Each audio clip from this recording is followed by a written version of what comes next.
Bueno, buenas tardes. Ya me conocen, mi nombre es Leonardo Frutero y el teórico número 5 vamos a hablar de los efectos biológicos de las radiaciones. Esta es una clase muy importante, troncal para entender y para integrar todo lo que vinimos viendo hasta este momento en la materia.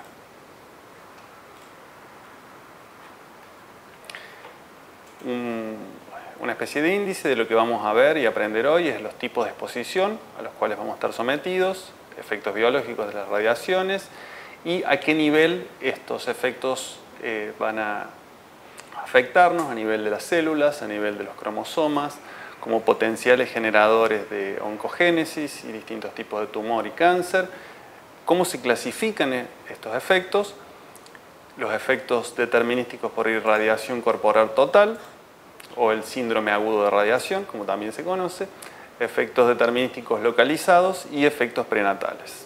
Vamos a ir viendo cada uno de estos temas con un poco más de detalle. Lo principal que tenemos que tener en cuenta cuando trabajamos con radioisótopos, radionucleídos en general, es conocer la fuente, conocer el tipo de radioisótopo, para poder entender el riesgo al que estamos sometidos. Que en la mayoría de las situaciones laborales el riesgo es mínimo.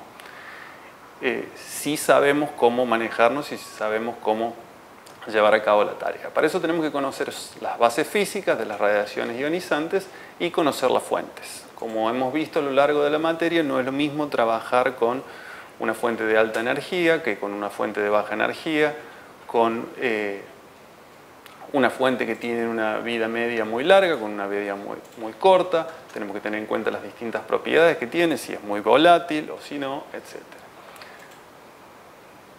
Una de las exposiciones, de los dos tipos de exposiciones que tenemos, es la que es externa al cuerpo, como se indica acá en este dibujo. Está la persona, está el paciente y está la fuente. Esta fuente irradia desde afuera del cuerpo. ¿Y cómo podemos hacer para protegernos de esta fuente? Interponiendo un material blindante, que este blindante lo que va a hacer es anular totalmente el efecto o atenuarlo, en el mejor de los casos. ¿Qué se hace cuando una persona está sometido a una fuente externa? Bueno, se hace lo que se conoce como conducta dosimétrica.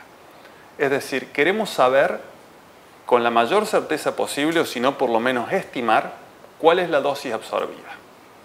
Porque en base a ese conocimiento de saber cuál es la dosis que se absorbió, es que vamos a realizar las siguientes tareas. Hay veces que no hace falta hacer nada, hay veces que hay que controlar y hay veces que en el caso de accidentes o terapias hay que realizar una terapia de apoyo. ¿Está? Esta irradiación externa es factible con equipos generadores de rayos X y con radioisótopos, con ambos. Y una cuestión que es clave y que siempre rescatamos mucho y que preguntamos en todos los exámenes es ¿qué pasa con el irradiado? Pensemos en el caso de un accidente. Si una persona ha sufrido una irradiación, lo que tenemos que tener totalmente claro y no puede haber lugar a dudas es que el irradiado no irradia. Sabemos por experiencias en distintos hospitales, sistemas de salud, que muchas veces han llegado con un accidente. Una persona ha sido expuesta a una irradiación externa y el personal de salud en ese momento, porque no estaba lo suficientemente preparado, no se querían acercar o no querían tratar al paciente por miedo a irradiarse ellos mismos. Acá lo que tenemos que saber es que el irradiado no irradia.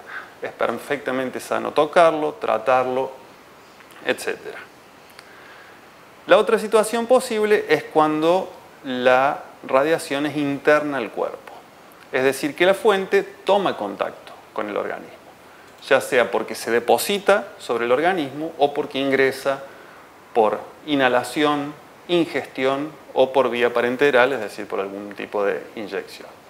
¿Qué es lo que se hace en estos casos? Se hace lo que se llama la conducta terapéutica. Lo que tenemos que tratar de hacer es eliminar el contaminante radioactivo, sacarlo de la vía de entrada, si es una inyección o si es un accidente, un elemento cortopunzante, retirarlo, lavarlo antes posible, que se incorpore lo menos posible y una vez que se incorporó, bueno, hay distintos protocolos para tratar, depende del tipo de accidente. Trabajar con radionucleídos, como muchos de los procedimientos que tienen que ver con trabajar con el laboratorio, con material de laboratorio, ahí tenemos que tener en cuenta que no podemos dejar nada librado al azar. Todos los protocolos de posibles accidentes tienen que estar contemplados de antemano, se tiene que saber qué es lo que se va a hacer en caso de un accidente y, por supuesto, en caso de que no sea una contaminación, sino que sea algo deseado porque estamos tratando de realizar una terapia o porque estamos tratando de realizar un estudio. Bueno, en esos casos con más razón se sabe qué es lo que se tiene que hacer y cómo se tiene que hacer. Así como la contaminación externa, perdón, la irradiación externa era posible con rayos X y con radioisótopos, la contaminación solo es posible con radioisótopos. Y acá la cuestión cambia. Así como cuando teníamos que con la exposición externa al cuerpo el irradiado no irradia, en el caso de la contaminación, el contaminado se convierte a sí mismo en fuente. Así que en este caso el contaminado sí irradia, ya sea por accidente, ustedes probablemente conozcan porque les ha pasado o han tenido algún pariente o conocido que ha tenido que recibir alguna terapia de incorporación de radionucleidos, que esa persona la han tenido que aislar o han tenido que recibir un tratamiento diferencial por esta cuestión. El contaminado, irradia, entonces hay que tomar cuidados para su tratamiento.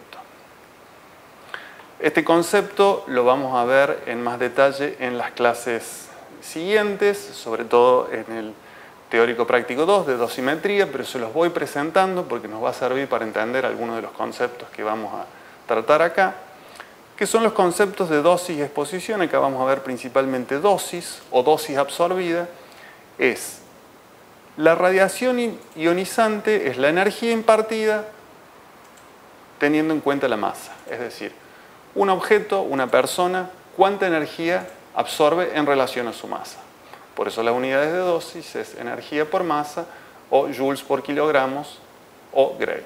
También podemos hablar de tasa de dosis en el caso de que tengamos en cuenta la variable tiempo, es decir, cómo cambia esta dosis absorbida a lo largo del tiempo, por eso pueden ser Gray por minuto o Gray por hora. Bien. Ahora entrando específicamente en los efectos biológicos de las radiaciones, estos efectos son consecuencia de un número de muchos fenómenos que se desencadenan cuando pasa la radiación a través de un medio. En este caso el medio es el paciente, la célula, sus órganos. Todo lo que pasa puede ser resumido a eventos iniciales de ionización y excitación de átomos y moléculas a lo largo de la trayectoria de esas partículas ionizantes. El efecto va a ser diferente según el nivel al cual lo veamos, a nivel molecular, subcelular, celular y tisular. Y las interacciones de las partículas ionizantes con el medio son colisiones con los electrones. Si la energía transferida es más alta, se van a producir ionizaciones, y si es más baja, se van a producir excitaciones. La producción de daño va a depender de la probabilidad. De una forma intuitiva podemos tener en cuenta que mientras mayor sea la energía impartida, mientras mayor sea la dosis, la probabilidad de daño va a ser más alta, porque vamos a estar provocando mayores de estas excitaciones y mayor número de ionizaciones en el medio celular, tisular, por el cual atraviesa la radioactividad. Dicho de otra forma, esta probabilidad depende de la transferencia lineal de energía, que es la cantidad de energía que se deposita en la materia cuando interacciona con las radiaciones, es decir, a mayor LED, mayor probabilidad de daño. Esto lo podemos ir relacionando con los que vimos en las clases anteriores, como que las partículas alfa son las que mayor energía entregan al medio, son las de menor alcance, las que antes se frenan, pero las que mayor energía entregan al medio. Las partículas beta es intermedio y los fotones son las que menos energía entregan al medio. Esta interacción va a ser no selectiva, es decir, que la radiación no va a interactuar de alguna forma mayoritaria en alguna región de la célula, sino que esto se produce de forma aleatoria y al azar. Y los cambios que se producen a consecuencia de la radioactividad no son exclusivos. De esta forma yo no puedo identificar anatomopatológicamente si el daño que yo estoy observando en un paciente es por la radiación. Es decir, si 5 años después de que se produjo se produjo la irradiación o la contaminación, yo estoy viendo un tumor, no hay ningún criterio anatomopatológico por lo cual yo pueda analizar ese tumor, tomar una muestra, buscar algún marcador y decir si esto es producto de la radiación. No lo podemos saber porque no son exclusivos. En general, entre la exposición y la aparición del daño existe lo que se conoce como un periodo de latencia, que en el caso de tumores es en el orden de los años. En el caso de otro tipo de daños puede ser minutos, horas o días. Ya vamos a ver más en detalle eso. En el caso de los efectos celulares vamos a tener mecanismos directos e indirectos. Los mecanismos directos tienen que ver, como acá en el esquema está, es cuando la radioactividad afecta directamente alguna de las moléculas críticas. Proteínas estructurales, enzimas, ADN o membranas.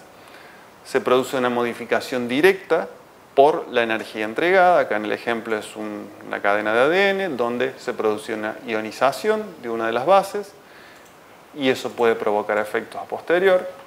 Y los efectos indirectos tienen que ver básicamente con la interacción de la radioactividad con el agua, porque los sistemas celulares son acuosos y tienen una gran cantidad de agua, tienen varias veces más moléculas, varios órdenes de magnitud más de moléculas de agua que de cualquier otro componente, entonces es más probable que la radioactividad interactúe con esas moléculas de agua, genere especies altamente reactivas y esas especies altamente reactivas son las que van a interactuar secundariamente con las moléculas críticas como proteínas, enzimas, ADN o membranas. Esto es un esquema que se los dejo para que los vean de cómo es la radiólisis de sistemas acuosos. Generalmente los efectos más deleterios se producen porque se genera el radical hidroxilo o otros tipos de radicales que tienen electrones desapareados en sus orbitales externos, entonces son muy reactivos e interactúan fácilmente con otras moléculas y provocan gran daño. Esto es lo que les comentaba, en un medio celular tenemos del orden de 10 a la 13 moléculas de agua y 10 a la 8 de macromoléculas. Entonces, por una cuestión de probabilidad, los efectos secundarios indirectos son más probables que los directos. Esto es otra cuestión que también surge siempre en los exámenes y que preguntamos siempre y tiene que ver con los sistemas endógenos de control. Cuando la radiación interactúa con la materia, siempre se va a producir un efecto. Siempre. Si hay interacción, hay un efecto. Lo que no siempre se va a producir es daño. Y esto tiene que ver con el hecho de que las células tienen sistemas endógenos de control. Tienen sistemas que disminuyen el efecto de la radiación, los cuales pueden ser enzimáticos, como las enzimas que de alguna manera afectan a las especies reactivas del oxígeno, la superóxido dismutasa, glutatión peroxidasa, catalasa, y otros no enzimáticos, reductores, como la vitamina A, la vitamina S y el glutatión. Y tenemos otros factores que potencian el efecto de la radiación, que el principal es el oxígeno. Y esto se puede medir utilizando un coeficiente. Mientras más oxígeno haya en el medio, más fácil es que se produzcan reacciones de oxidación y el daño derivado de la radioactividad va a ser mayor. ¿De qué va a depender de que haya daño? Bueno, de que tengan éxito o fracaso estos mecanismos de reparación celular. Reparación, repoblación, reagrupamiento en el ciclo celular y reoxigenación. También de una forma intuitiva podemos pensar a través de esto que les digo que en algunos tejidos el daño, si es subletal, va a poder ser reparado, como en el intestino, la piel y el pulmón, y en otros va a ser mucho menor, como en la médula ósea. Ya vamos a ver también un poco más en detalle eso. En cuanto al efecto sobre los cromosomas, las aberraciones estructurales las podemos categorizar según el momento del ciclo mitótico en que las células sean afectadas por la radiación. Si la irradiación se produce después de la fase S, se van a producir aberraciones cromosómicas que pueden ser reparadas, ahí es menos grave, pero si la irradiación es antes de la fase S, antes de que se dupliquen los cromosomas, esas aberraciones cromosómicas en general se van a hacer transferidas a las dos cromátides hijas y se van a producir lo que se observa muy fácilmente en los análisis, que son las aberraciones cromosómicas discéntricas. Estas se encuentran y aparecen fácilmente con dosis relativamente bajas en sangre periférica, y de hecho el hallazgo de estas aberraciones nos puede dar una idea o nos va a servir para estimar la cantidad de dosis que ha recibido el paciente en el caso de un accidente, cuando no hay otra situación que nos pueda servir para medir. Un ejemplo claro de esto es lo que ocurre por ahí en algunos servicios de medicina nuclear, donde tienen dosímetros, pueden ser los dosímetros que van en el pecho, dosímetros de anillo, pero por alguna razón el dosímetro no estaba funcionando, no estaba bien calibrado. Entonces, para cotejar lo que está midiendo el dosímetro, se puede hacer una de estas pruebas para medir las aberraciones cromosómicas discéntricas en sangre periférica. De esto van a hablar ustedes en el seminario Integrador 3. Va a haber un grupo que va a elegir este tema y va a hablar en detalle, pero se los presento. Las lesiones cromosómicas, de una forma muy simplificada, acá pueden ver uno de los cromosomas, la traza de radiación ionizante rompe el cromosoma generando un fragmento acéntrico y también puede generar lo que se conoce como traslocación cromosómica. Fíjense que este cromosoma ahora se trasloca y se asocia con este, y estos cromosomas ahora toda la continuidad cambia, es decir que los genes que estaban aguas abajo en este brazo del cromosoma, controlados por sus sistemas de replicación, por sus sistemas de regulación, ahora van a estar totalmente cambiados. Y esto puede tener consecuencias en el ciclo celular y en la oncogénesis. Esto es un ejemplo muy simple de cómo se ven las distintas aberraciones, cromosomas discéntricos, cromosomas acéntricos.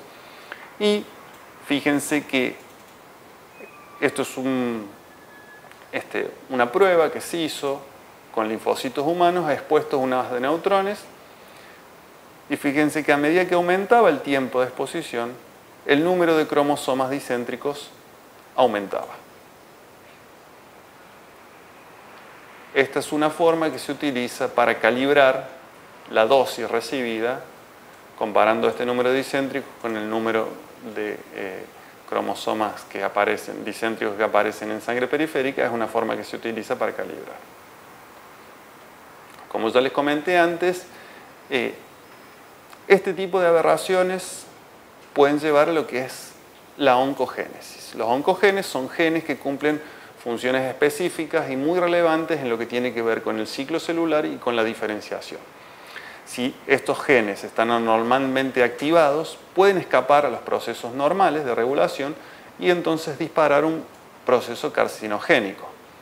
Hay distintas formas que se pueden activar un oncogen, como les comenté antes, en una traslocación. Si un gen queda con otro sistema de regulación o su sistema de regulación queda perdido, entonces se va a activar anormalmente, no va a poder ser regulado, y esa expresión sin control es lo que lleva a la generación de un tumor, mutaciones, entonces el sistema no es reconocido por su regulación, etc. Y otro tema que es importante y que también aparece mucho en los exámenes es la clasificación de los efectos biológicos. Esto se sabe, se ha establecido un criterio desde hace mucho tiempo y tiene que ver con el uso de la radioactividad con fines pacíficos y con fines relacionados a la medicina, básicamente. Entonces, el Comité Científico de las Naciones Unidas para el Estudio de los Efectos de las Radiaciones Atómicas, o UNCEAR, clasifica los efectos de las radiaciones ionizantes de acuerdo al grupo celular involucrado en somáticos y genéticos. Los somáticos van a afectar a las células somáticas, las que nacen y mueren con el individuo, y los genéticos, los que afectan a las células germinales, las que están involucradas en la reproducción y transmisión genética de generación en generación.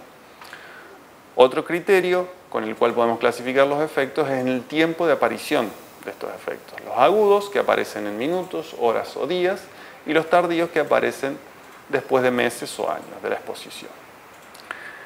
Estos somáticos tenemos agudos y tardíos. Los agudos ya vamos a ver, pueden ser radiodermitis, depilación, plaquetopenia, etc.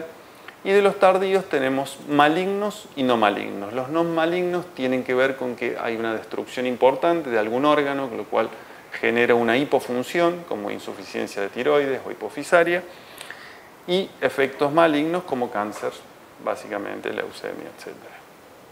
Estos efectos tardíos no malignos también pueden ser usados para terapia.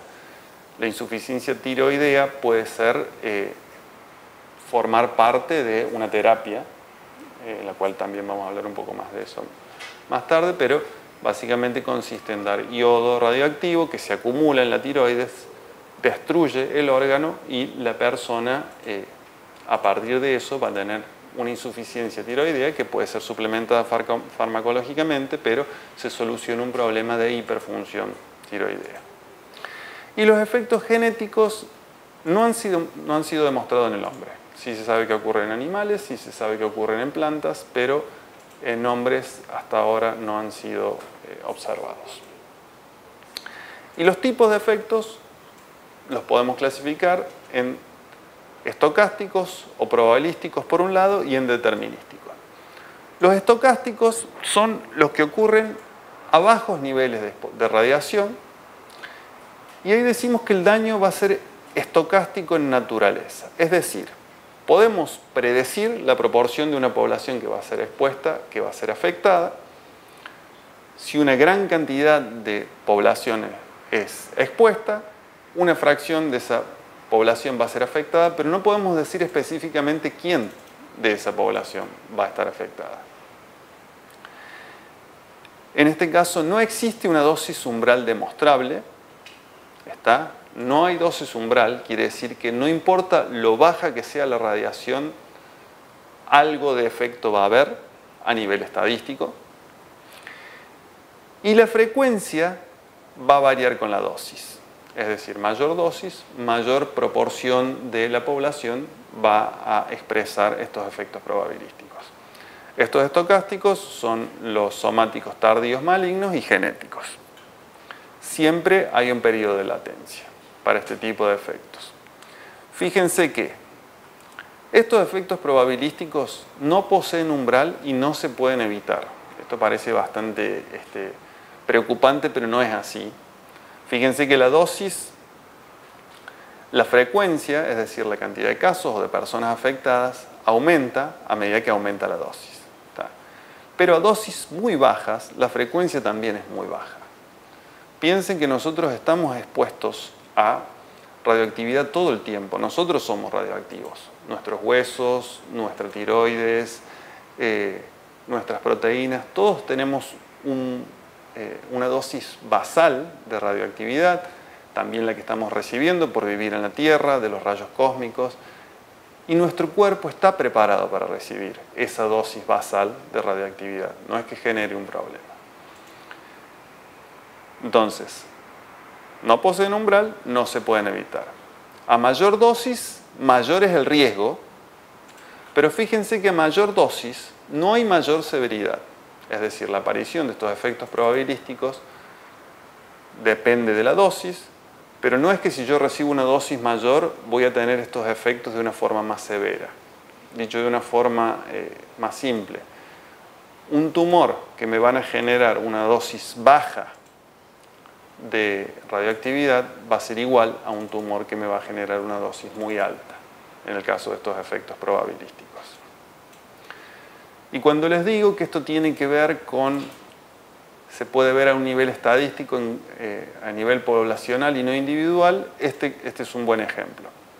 Fíjense que el accidente de Chernóbil, del cual van a hablar también ustedes en el seminario integrador, ocurre en el 86, y en la Federación Rusa, como todo, esto no genera un número apreciable de aumento en los casos de tiroides en niños, pero en los países más afectados, que fueron Ucrania y Bielorrusia, después de un tiempo de latencia, se observa un aumento estadísticamente significativo de casos de cáncer de tiroides. Este tipo de casos, este tipo de efectos que se ven, son claramente probabilísticos o estocásticos. Tienen el periodo de latencia, son malignos, cumplen con todas las condiciones. Si partíamos desde en el 86 decir cuál de todos los niños expuestos van a ser afectados por la radiación y expresar estos efectos estocásticos, no lo podemos saber. Solo podemos saber a nivel poblacional. Y esto tiene que ver con que las personas, no somos las personas, los animales, las plantas, no todos tenemos el mismo nivel de radioresistencia y radiosensibilidad. Algunos naturalmente somos más radioresistentes que otros. Y por otro lado tenemos los efectos determinísticos. Esto tenemos que pensarlos de otra forma. Estos efectos, la frecuencia y la severidad varían con la dosis. ¿Está? La frecuencia igual que los estocásticos, pero la severidad no. Esto es distinto. Es decir, a mayor dosis, más severo el efecto, y acá sí existe un umbral de dosis por debajo del cual no aparece el efecto. Y esto es de vital importancia en el tema de seguridad laboral, porque en cualquier tipo de trabajo que tenga implicado una exposición con radionucleidos, nosotros vamos a trabajar siempre por debajo del umbral de los efectos determinísticos, muy por debajo, lo más abajo posible. Y la reglamentación y las leyes hacen para que las dosis que reciban los trabajadores tengan que estar siempre por debajo de este umbral, de cualquier efecto determinístico. El tiempo postirradiación se puede detectar, el tiempo postirradiación que se va a detectar después de estos efectos deterministas tiene que ver con la evolución de los mecanismos de reparación, con el tipo de célula, con el tipo de radiación. Decimos que son deterministas los efectos agudos y los tardíos no malignos. Podemos alterar los determinísticos agudos fraccionando la dosis. Es decir, un tejido puede soportar una dosis mucho más alta si esta es fraccionada, y este es el principio de la radioterapia. Cuando un paciente tiene que ser tratado con radioterapia para controlar algún tipo de tumor, se le entrega una radiación muy alta pero fraccionada. ¿Para qué? Para que se le dé tiempo a ese tejido de repararse en el medio. No es lo mismo entregar 10 grays en una sola sesión que entregar 10 grays en 10 sesiones. Estos efectos determinísticos tardíos, son menos influenciados por el fraccionamiento de la dosis y serán proporcionales a la dosis total. Acá hay un concepto que nos interesa, que es la dosis umbral, que es la cantidad de radiación necesaria para provocar el efecto en por lo menos entre el 1 y el 5% de los individuos expuestos. De nuevo, tiene que ver con la cuestión laboral. Tenemos una dosis en la cual entre 1 y 5% de los individuos no van a presentar ningún tipo de efecto. Y en adultos, esta dosis umbral para los efectos por irradiación aguda localizada en los tejidos más radiosensibles, para que nos manejemos un poco y entendamos un poco números, fíjense que en piel 3 gray provoca nada más que depilación, 5 gray eritema, pero más de 25 gray radionecrosis. Y esto tiene que ver con lo que les comentaba al principio. En el caso de los determinísticos y en contraste con los probabilísticos, mayor dosis sí es igual a mayor severidad. Fíjense que de 3 gray de una simple depilación a una radio de necrosis hay una gran diferencia. Y acá también van a ver que no todos los tejidos son iguales de radiosensibles. La piel puede recibir hasta 5 gray y tener un eritema, pero los testículos con 0,15 gray ya tenemos depresión en el recuento de esperma. Y la dosis de tolerancia es la cantidad máxima de radiación que un tejido puede soportar sin desarrollar un efecto determinístico a nivel clínico, aunque sí puede presentar algo desde el punto de vista subclínico. Un resumen de estos efectos determinísticos es que se dan para altas dosis y altas tasas de dosis. Pero lo principal es que tienen umbral, a diferencia de los probabilísticos, por lo tanto se pueden evitar. Y a mayor dosis, más grave es el efecto. Fíjense este gráfico donde tenemos dosis versus intensidad de efecto. Si nosotros nos manejamos en esta dosis, no va a haber efecto. Por lo tanto, desde el punto de vista laboral, siempre vamos a manejarnos con esta dosis. Para poner esto un poco en número, desde el punto de vista de la legislación ocupacional, un trabajador no puede recibir más de 100 miligray cada 5 años, es decir, 20 miligrays por año. ¿Tá? En la práctica, lo que se intenta es que los trabajadores de un servicio de medicina nuclear, de un laboratorio que hace pruebas diagnósticas, con radionucleidos, un laboratorio de investigación, reciba mucho menos que eso. ¿Tá? Pero esos son los números que se manejan. Entonces, si nos manejamos por acá, de acá para abajo no vamos a tener efecto. Y otra cuestión es la frecuencia. Fíjense que acá tenemos dosis versus frecuencia. Si nos manejamos por acá abajo, no va a haber efecto, pero si superamos este umbral de dosis, va a haber algunos pacientes que ya van a empezar a presentar el efecto, y esto tiene que ver con que algunos individuos son más radiosensibles y otros más radioresistentes. Y este es el radioresistente, y este es el umbral de diagnóstico. Fíjense que si seguimos aumentando la dosis, va a llegar un momento en el cual todos los individuos, la frecuencia acá es la total, 100%, todos los individuos van a mostrar signos de estos efectos determinísticos. Un poco para integrar esta parte de los efectos de la radiación en la salud. Tenemos el tipo de efecto. Los deterministas se caracterizan porque aparece o hay grandes cantidades de muerte celular. Van a ser somáticos y van a ser clínicamente atribuibles al individuo expuesto, es decir, si yo soy expuesto a determinada radiación y se me provoca un gran número de células se mueren, bueno, células somáticas, voy a expresar ese efecto determinístico. Por ejemplo, si se me expone la piel, voy a tener eritema porque se me mueren las células de la piel. En cambio, si las células se transforman, voy a presentar efectos estocásticos, que son somáticos y hereditarios y clínicamente atribuibles en poblaciones grandes, como les mostré el caso de Chernobyl. Y cuando se conjugan ambos, muerte celular y transformación celular, tenemos los efectos prenatales, que son somáticos y hereditarios, pueden ser expresados en el feto, en el recién nacido o en los descendientes. Relacionando lo que vimos hasta ahora con los efectos directos e indirectos. Si se afectan directamente moléculas importantes como el ADN, o si se afecta el agua, que genera especies reactivas del oxígeno que terminan afectando moléculas importantes como el ADN, se genera un daño primario. Siempre se produce un efecto, dijimos, y no siempre se produce un daño. ¿De qué depende? De que se produzca y funcionen bien los mecanismos de reparación. Si este daño primario es reparado, listo, no pasa nada, no hay efecto, ni determinístico ni probabilístico. Si hay un daño primario y se produce muerte celular en cantidades importantes, esto genera un daño del órgano, y si este es demasiado grande, finalmente se termina produciendo la muerte del individuo.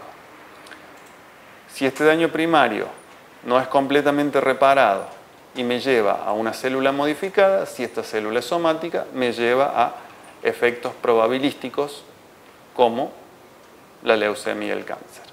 Si esto afecta a células germinales, estos efectos se pueden heredar. Y estos efectos celulares, como ya les fui comentando, no son uniformes en todos los tipos de células, en todos los tipos de tejidos. Vamos a tener tejidos más radiosensibles y menos radiosensibles, y esto va a depender de la capacidad de reproducción e inversamente proporcional al grado de diferenciación, lo cual es lógico. Si tenemos una célula que se está dividiendo a una tasa más rápida, va a ser más radiosensible y más susceptible a ser afectada. Entonces, los tejidos de proliferación lenta no muestran cambios serios hasta meses o años después de la irradiación, como los glóbulos rojos, hígado, neuronas, etc. En cambio, los tejidos de proliferación rápida, como la médula ósea y los linfocitos, muestran este daño rápidamente. Lo ponemos en números. en esta dosis de radiación. Vamos a ir de abajo para arriba. 0,005 miligray es la dosis que recibimos debido al uso de la industria nuclear. Es el background, es el fondo, es mínimo. Fíjense que tenemos 4 veces más, es decir, 0,02 miligray solo por viajar en avión. Estamos más altos, estamos más expuestos a los rayos cósmicos, tenemos una dosis. 0,4 miligray, dosis originada por una radiografía de tórax. 2,5 es la dosis media anual por persona en el mundo por la radiación natural. 3 miligray es la dosis por un ATAC. Les dije que la dosis límite ocupacional es 20 miligray por año, o sea que fíjense que un ATAC está bastante lejos. Y esa dosis está muy por debajo con la dosis por la cual no hay evidencia de efectos sanitarios en los seres humanos, que es 100. Y eso siempre se hace así. Si sabemos que el límite es 100, vamos a trabajar bastante por debajo de 100. Vamos a estar sometidos a condiciones laborales que sean seguras. Pero fíjense que inclusive con 250 miligray no se producen efectos observables inmediatamente. Puede pasar desapercibido. Ahora ya si nos vamos a 4 gray o 4000 miligray, si no se hace nada, si no se trata a esa persona, se puede generar una muerte en días o semanas en el 50% de los casos. Ahora, si la dosis es por encima de miligray, de 10 gray, perdón, se va a generar inevitablemente la muerte independientemente de lo que hagamos en 100% de los casos. Este concepto lo vamos a ver en detalle en el teórico práctico de dosimetría, pero la dosis efectiva lo que hace es tener en cuenta, como fuimos comentando a lo largo de este teórico, no da lo mismo cualquier tejido y no da lo mismo cualquier tipo de radiación. Ustedes saben que la radiación alfa, las partículas alfa, si bien tienen un alcance menor, si están en contacto con el organismo o si es ingerido, el daño es mucho mayor. Entonces la dosis efectiva lo que va a hacer es de alguna forma ponderar el tipo de radiación, el daño que genera en el momento y a largo plazo, si es alfa, beta o son fotones, y además la radiosensibilidad del tejido que es afectado. Acá es un pantallazo, como les dije, esto lo vamos a ver en detalle en el teórico práctico de dosimetría, pero los tejidos que son más radiosensibles, como las gónadas, van a contribuir a ese factor de ponderación con mayor peso que la piel, que es menos radiosensible. Bien, no es lo mismo, como ya se han ido imaginando o como se puede haber ido viendo a partir de algunos números que les fui mostrando, que los efectos determinísticos sean localizados en alguna parte del cuerpo o que sean por exposición a todo el cuerpo. Estos datos, los datos que se tienen hasta el momento son limitados, obviamente porque no se hace experimentación con esto. Se ha visto por sobreexposiciones accidentales, personas sobreexpuestas por las bombas atómicas o en pacientes que se han sometido a una irradiación a cuerpo entero para controlar metástasis múltiples o para suprimir el sistema inmune. Estos efectos letales básicamente ocurren por la insuficiencia de determinados órganos para el organismo y en conjunto constituyen el síndrome agudo por radiación. Este SAR o síndrome agudo de radiación podemos distinguir 3 formas o 3 subsíndromes, que es la hematopoyética para dosis entre 1 y 10 gray, gastrointestinal entre 10 y 50 gray y neurológica a partir de los 50 gray. A su vez, cada una de estas fases puede evolucionar en 4 etapas, que es la fase prodromal, son las primeras 48 horas que son claves. Esas primeras 48 horas son claves para evaluar cómo va a ser el pronóstico del paciente, la latencia, la fase crítica de estado y la de recuperación o muerte. Este gráfico es solamente para que vean que a medida que aumenta la dosis y se ven los subsíndromes, el gastrointestinal, el nervioso o el hematopoyético, A medida que aumenta la dosis, el tiempo de supervivencia lógicamente es menor. Y ahora vamos a desarmar estos grandes subsíndromes de acuerdo a la dosis recibida. Fíjense que, como les había adelantado en la tabla anterior, 250 miligray no hay manifestaciones clínicas. En general no se va a ver nada, salvo que lo busquemos. Puede haber un aumento en la frecuencia de aberraciones cromosómicas en los linfocitos, pero si no lo buscamos, si no hacemos un análisis específico para eso, en general no vamos a ver nada. De 0,25 a 1 Gray no hay síntomas o náuseas transitorias. Puede aparecer algunos efectos a nivel hematopoyético, algunas aberraciones cromosómicas en linfocitos. El tratamiento en este caso es sintomático. Seguirlo al paciente, la indicación del médico va a ser seguirlo, hacer controles, pero va a ser vigilancia médica durante algunos días y nada más. O sea, todavía no es grave.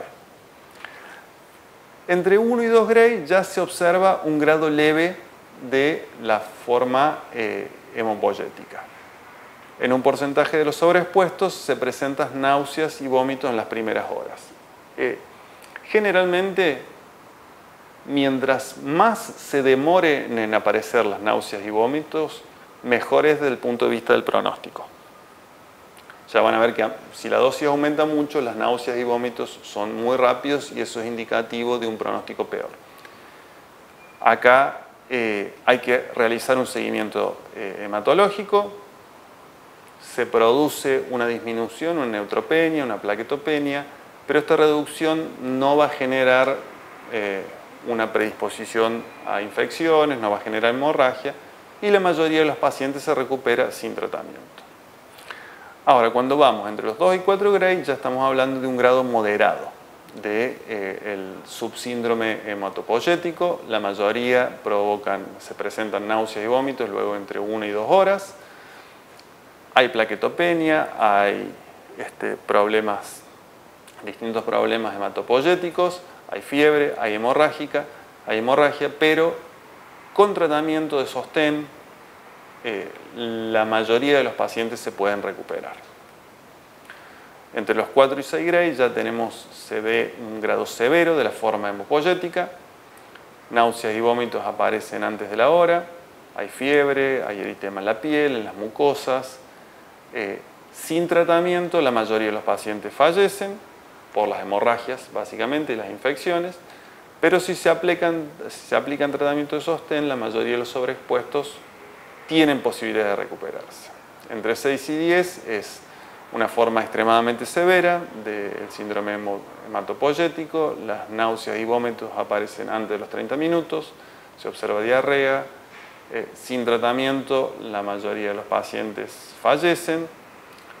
Con terapia adecuada, una fracción se puede recuperar.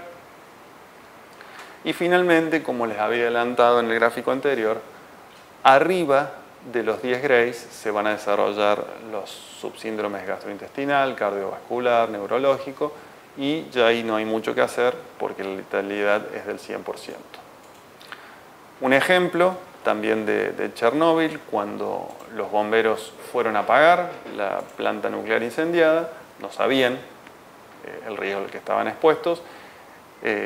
Dependiendo de la dosis que han recibido, fíjense que hasta 4 Grays tuvieron un grado de severidad entre leve y moderado. La mortalidad fue muy baja, el 2%, pero a medida que aumentamos la dosis, es decir, que la dosis que recibieron los bomberos, la mortalidad va aumentando y cuando ya pasaron los 6 Grays tenemos casi el 100% de fallecimientos. Este es otro ejemplo, en el caso de un síndrome agudo de radiación, pero por una fuente interna. En el caso de los bomberos, las fuentes eran externas e internas, porque los bomberos estuvieron expuestos a radiación externa por estar cerca de la fuente. En ese caso el núcleo había explotado y el contenido del núcleo estaba en todo el ambiente, pero también estuvieron expuestos por inhalación, estaban respirando ese aire con radionucleidos todo el tiempo. En este caso fue un espía ruso, en el cual le pusieron en la sopa una dosis altísima de polonio 210, que es un emisor alfa. Entonces, en este caso, esta persona murió por una altísima dosis de cuerpo entero, pero por radiación interna, en este caso. Y van a ver, y les traigo este ejemplo, para que les quede claro que no es lo mismo el síndrome agudo de radiación por exposición a cuerpo entero que si la radiación es localizada. Fíjense ya con algunos números que les fui tirando que les estoy diciendo que hasta con 4, 6 grays, o dicho de otra forma, con 10 grays de una radiación de cuerpo entero, la persona inevitablemente va a fallecer, por más que hagamos un tratamiento de sostén. Pero si es localizada, les dije, les mostré antes que con más de 25 grays se produzca una radionecrosis, si es localizada. Entonces, ahí eso ya les tiene que estar dando la idea de que no es lo mismo cuerpo entero que localizado. Y esto es un ejemplo de esto, de un caso clínico. En Perú, en 1999, hubo un accidente con un artefacto que se usa para gammagrafía industrial. Estas aplicaciones de la gammagrafía industrial es para ver, en el caso de tuberías, si los sellamientos están correctamente hechos, para analizar si los materiales tienen la densidad que tienen que tener. Básicamente es una fuente de alta energía, de rayos gamma. Una persona no autorizada afloja los tornillos del dispositivo y libera la fuente radioactiva. La fuente radioactiva, fíjense que cuando uno la ve no llama demasiado la atención. Un trabajador recoge la fuente de gammagrafía, se la guarda en el bolsillo, sigue trabajando 6 horas, se retira del trabajo, se toma un ómnibus, sentía dolor en la pierna derecha. Cuando ocurren accidentes hay que hacer una reconstrucción de todo el caso, desde cuando llegó a tomar contacto con la fuente y todo lo que hizo después, él, las personas con las que interactuó, cómo se movió, la familia, para establecer lo que les había comentado al principio, que es la conducta dosimétrica. Es decir, qué dosis recibió cada una de las personas involucradas y de esta forma saber cómo actuar. Bueno, el trabajador tenía la piel enrojecida. La esposa también estuvo sentada cerca de la fuente. El mismo día se dan cuenta que falta la fuente radioactiva, localizan al soldador en su casa, sale el soldador con la fuente radioactiva en la mano, se hospitalizó. Esto lo voy a pasar rápido porque no quiero ser morboso, pero para que vean. La dosis fue altísima pero fue localizada. El hombre la tenía en el bolsillo. Entonces fíjense que empezó a producirse un daño ahí en la piel que terminó siendo lo que conocemos como radionecrosis. Y este paciente no fallece. Tuvieron que amputarle la pierna, pero no fallece porque todos los efectos que se produjeron fueron los determinísticos localizados. No fue un síndrome de radiación aguda a cuerpo entero. Entonces, estos efectos determinísticos localizados son distintos de los de cuerpo entero. La gravedad del daño va a depender del nivel de depleción celular, el momento en que se manifiesta el daño, en qué parte del ciclo celular, pero también en qué parte de la vida. En general, los niños son más radiosensibles que los adultos porque hay más procesos de síntesis y de división celular en los niños que en los adultos. Va a depender del tejido, la capacidad de recuperación y reparación, como dijimos anteriormente, cuánto volumen está siendo afectado, la dosis administrada, el número de fracciones en el que se recibe. En la piel, acá les voy a dejar todos los datos, pero fíjense, ahí se puede, dependiendo de la dosis, de 3 a 5 gray, depilación temporaria, más de 25 gray, radionecrosis. Fíjense que esta dosis a una persona, si fuera de cuerpo entero, es letal, si es localizado no. Hay efectos en el aparato digestivo, en el aparato respiratorio. Esto son cuestiones que tienen que tenerse en cuenta también cuando se está planeando algún algún estudio que involucre radionucleidos o alguna terapia, cuáles son los órganos que van a ser expuestos, cuáles son los órganos críticos, es decir, los que van a recibir la mayor cantidad de radioactividad, y eso va a depender de muchas cosas. Lo vamos a ver también mejor en el teórico práctico de dosimetría. Afectan al tejido hemopoyético, que es muy sensible, los aparatos reproductivos, que también son muy sensibles. Y para finalizar, les voy a comentar sobre los efectos prenatales. La gestación humana se completa entre las semanas 37 y 42. Los efectos de las exposiciones a las radiaciones sobre el embrión y el feto van a expresarse de acuerdo a la edad gestacional. Fíjense que si bien las personas gestantes, siempre que van a un lugar donde hacen rayos X, donde van a hacerse una radiografía, hay carteles por todos lados que dicen: si usted está intentando quedar embarazada, avísele al técnico, o si está embarazada. Y eso está muy bien que sea así, pero es una cuestión precautoria, porque las dosis prenatales por procedimientos diagnósticos llevados a cabo de manera adecuada en general no presentan un incremento apreciable de riesgo de muerte prenatal, malformación, etc. Pero está muy bien que se haga, pero el riesgo es bajo. Por eso muchas veces cuando esto sí ocurre por accidente, bueno, no significa que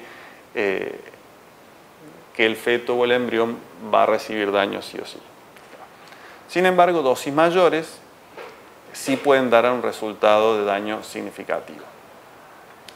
En general, los efectos sobre el producto de la concepción pueden ser tres: letalidad, anomalías congénitas que se manifiesten al nacer y anomalías congénitas que se manifiesten posteriormente al nacimiento. Esta exposición, estos efectos, digamos, la probabilidad de que ocurran no es lo mismo teniendo en cuenta el tiempo de desarrollo. En la etapa de la preimplantación, una exposición prenatal lo más probable es que lleve a la letalidad, pero en la etapa de la organogénesis lo más probable es que lleve a anomalías congénitas. Y se pueden inducir efectos letales con dosis relativamente bajas en esta etapa, de 100 mg, o después con dosis más altas, básicamente. Solo teniendo en cuenta acá el caso de la letalidad. Entonces, hay una dependencia crítica entre el tiempo de gestación y el probable efecto. En la etapa de preimplantación, dosis de 1 Gray suelen ser letales antes de la segunda o tercera semana de gestación. Entre la semana 4 y la 11 se pueden producir anomalías graves, especialmente porque se afecta el sistema nervioso central y el esqueleto. Y el periodo de mayor radiosensibilidad fetal es entre la 8ª y la 15ª semana de gestación. Se puede producir un retraso mental en función de la dosis. Y a partir de la 20ª semana ya el riesgo es de trastornos funcionales. Se asume que a lo largo de la mayor parte del embarazo, el embrión o feto tiene el mismo riesgo de efectos carcinogénicos radioinducidos potenciales que los niños. Esto también tiene implicancias desde el punto de vista de la medicina laboral, porque una persona gestante tiene que, si está desarrollando tareas en las cuales va a recibir una dosis mayor a la normal, o digamos, tiene que cambiar sus tareas si la dosis es mayor a la del público en general, porque el producto de la gestación no es un trabajador. Entonces el límite que tiene la persona gestante como trabajadora va a ser distinto al producto de la gestación. Entonces esa persona, en ese caso, desde el momento que descubre que está embarazada, tiene que cambiar de tareas para no recibir una exposición. Eso es importante en los servicios de medicina nuclear y en los laboratorios.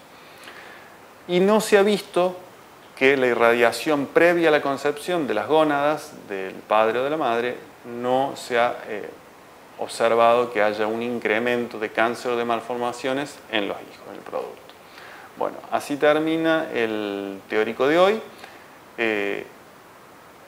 Como les dije, es un teórico importante porque integra muchos de los conceptos que estuvimos viendo hasta ahora y para el momento del teórico práctico 2 de dosimetría es importante que tengan claro y que lo tengan repasado y con todas las dudas, si es posible, que las vayamos resolviendo antes a través del foro, porque es importante que lo tengan claro para entender el teórico práctico 2 y el seminario de resolución de problemas.